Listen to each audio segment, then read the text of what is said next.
Diễm xin chào cô chú, anh chị, các bạn và các em. Những ngày bận rộn thì thường mình thích làm những món nhanh gọn lẹ mà ngon.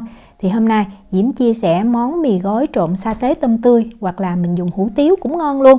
Và trong video á, Diễm cũng chia sẻ lại cái cách mà mình vo bò viên và mình luộc làm sao cho cái viên bò nó chắc, nó không có bị nở ra. Thì cách làm như thế nào? Bây giờ mình cùng vào bếp làm món mì gói trộn sa tế tôm tươi này với Diễm nha. Để làm sa tế tôm tươi thì mình cần tôm ha. Ở đây Diễm có 5 con tôm thì mình cân nó khoảng 50g đó. Tôm đông đá thì mình cứ để cho nó tan mềm, mình lấy sạch cái đường chỉ đen và mình lau khô nha. Bắt một cái chảo lên bếp đó. Bây giờ Diễm để cái lửa lớn và mình cho tôm vào đây mình cháy cho nó chín. Như vậy thì nó giữ được cái độ ngọt và nó cũng thơm nữa. Mình thấy á, tôm nó co lại như vậy và nó khô ráo là mình lấy ra khỏi chảo được nha.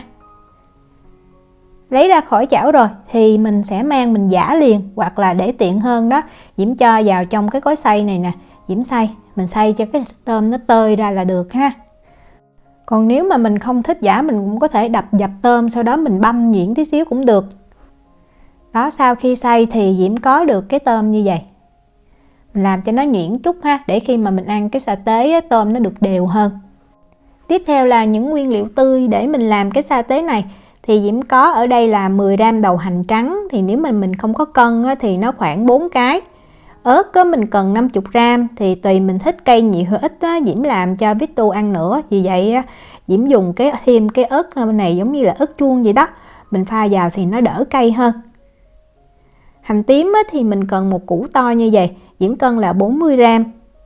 Tỏi thì mình lột vỏ ha, và mình cân 20g.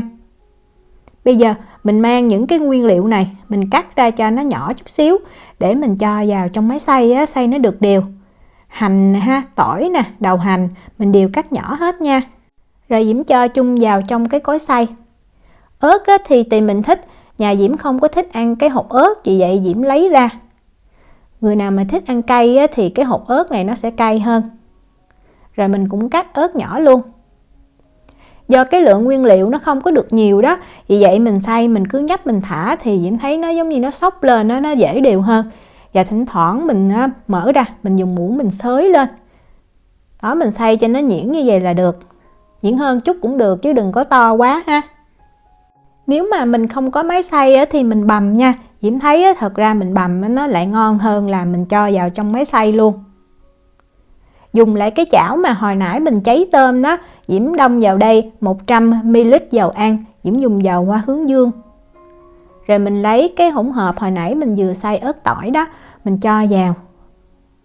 Ở đây Diễm có 1 muỗng cà phê bột ớt chuông là 2g, hiệu Diễm dùng là hiệu này. Cái bột ớt chuông này nó vừa thơm và nó giúp cho cái sa tế nó có màu đẹp, còn nếu mà mình không có thì mình bỏ qua cũng được ha. Nếu mà mình có dầu màu điều thì mình thay dầu ăn bằng 1 muỗng canh dầu màu điều thì cái màu nó cũng đẹp. Mình bật lửa trung bình nha, mình đảo sơ cho những cái nguyên liệu nó hòa đều với dầu. Rồi bây giờ mình nêm vào 1 muỗng cà phê muối là 6g, 2 muỗng cà phê đường là 10g, 1 muỗng cà phê bột nêm gà là 4g. Rồi mình đảo cho những cái nguyên liệu nó thiệt là đều. Rồi mình cứ đảo, mình đợi cho cái hỗn hợp này nó sôi lên. Mình cũng có thể để lửa lớn ha, khi sôi thì mình hạ xuống lửa trung bình. Và lúc bắt đầu nó sôi mình đợi khoảng 1 phút ha, cho bắt đầu hành tỏi rồi nó thơm lên. Thì mình lấy tôm đó, hồi nãy mình xay, mình cho vào. Rồi mình tán tôm ra. Nếu tôm nó hơi bị đóng cục lại đó thì mình dùng muỗng đó ha, mình tán ra làm sao cho tôm nó đều, thì khi mà mình ăn nó đều, nó ngon hơn. Diễm có thêm ở đây là 1 muỗng canh tương ớt, thì tương ớt Diễm dùng hiệu này. Nếu mà mình không có tương ớt thì Diễm thấy mình bỏ qua cũng được, nhưng mà mình nên nêm thêm muối với đường cho nó đậm hơn tí xíu ha. Và cái tương ớt này cũng giúp cho cái ớt sa tế này nó có cái màu đỏ đẹp. Rồi mình cứ để ở đây cho nó sôi nhẹ khoảng 2 phút là mình được cái ớt sa tế tôm tươi rất là ngon. Cái này mình trộn chung với lại mì gói nè, mình trộn chung với lại hủ tiếu dai, ngon lắm. Đó, mình thấy nó đặc, nó sệt như vậy và rất là thơm luôn. Nhắc khỏi bếp mình đảo sơ tí xíu, rồi mình cho vào trong hũ hoặc là trong hộp, đợi nguội đó, mình đậy kín, mình cất trong tủ lạnh Diễm thấy mình để 2 tuần ăn vẫn ngon luôn. Bây giờ mình đi làm một cái nguyên liệu tiếp theo để mình ăn mì trộn nè. Đó chính là tóp mỡ. Thì mình cần mỡ, mình đã cắt hạt lựu ha. Và tiếp theo Diễm có 2 cái tép tỏi, mình đập ra cho nó dập. Để tí xíu khi mà mình thắng mỡ đó mình cho vào, giúp cho cái tóp mỡ nó thơm hơn rất là nhiều. Thì mỡ đó mình nên dùng mỡ gáy hoặc là mỡ chắc á, mình cắt ra thành hạt lựu. Bữa nay Diễm có cái miếng mỡ này mà người ta lạng da còn hơi nhiều tí xíu, cho nên lúc mà mình thắng á, nó hơi bị dính cái nồi. Đó, mình cắt ra miếng vừa ăn là được ha. Rồi mình cho mỡ này vào trong một cái nồi.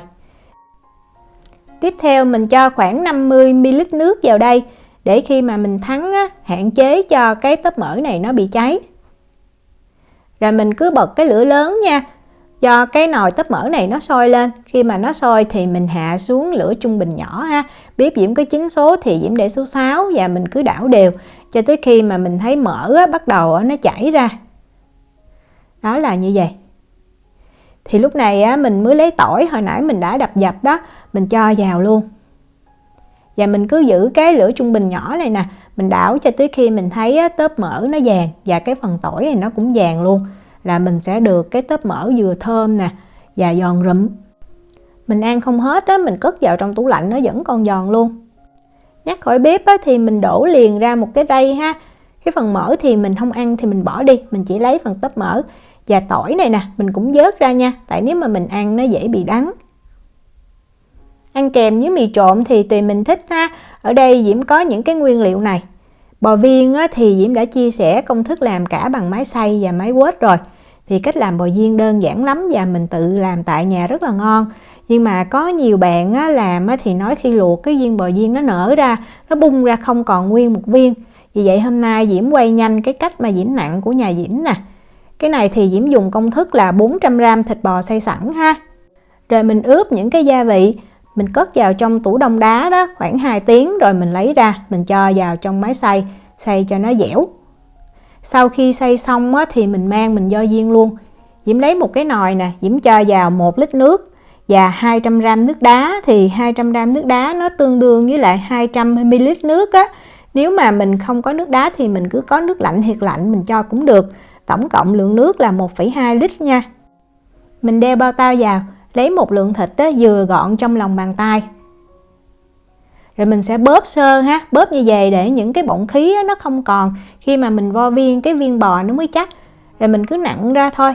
Muỗng thì mình nhúng vô nước tí xíu, thì khi mình nặn mình múc nó không có bị dính vào trong cái muỗng. Làm cách này thì hơi lạnh tay tí xíu, tại thịt nó còn lạnh nhưng mà mình làm cũng rất là nhanh.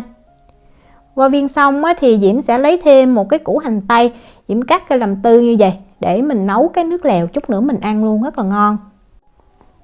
Diễm có thêm ở đây là 10g gừng, mình gọt vỏ và mình cắt lát ha. Và nếu mà mình có rễ ngò đó thì mình cho thêm vào, mình cần 3 cái.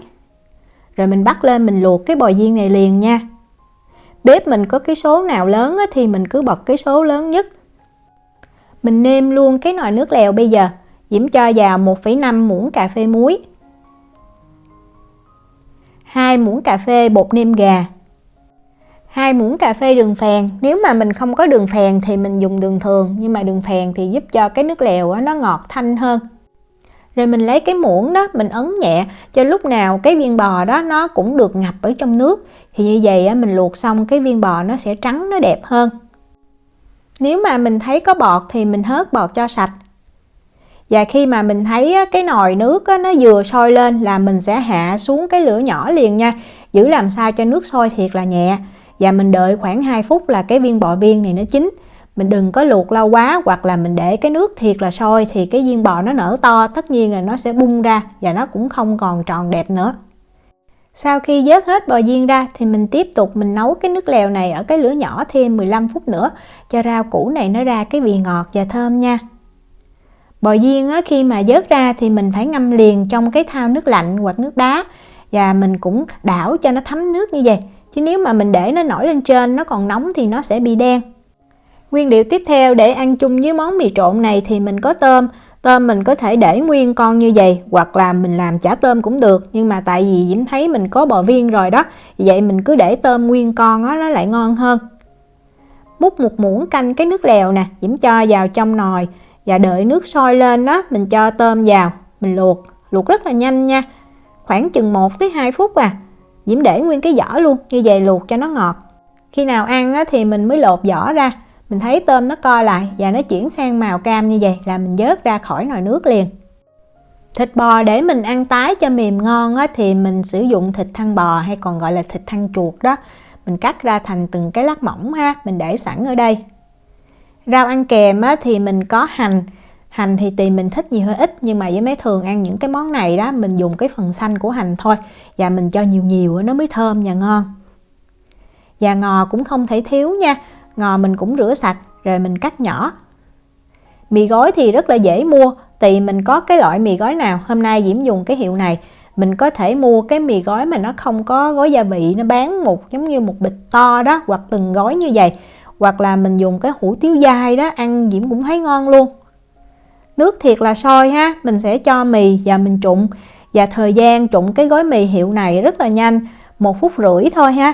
Nếu mà mình trụng lâu quá thì lúc mà mình ăn cái sợi mì nó mềm, nó bở, nó lại không có ngon.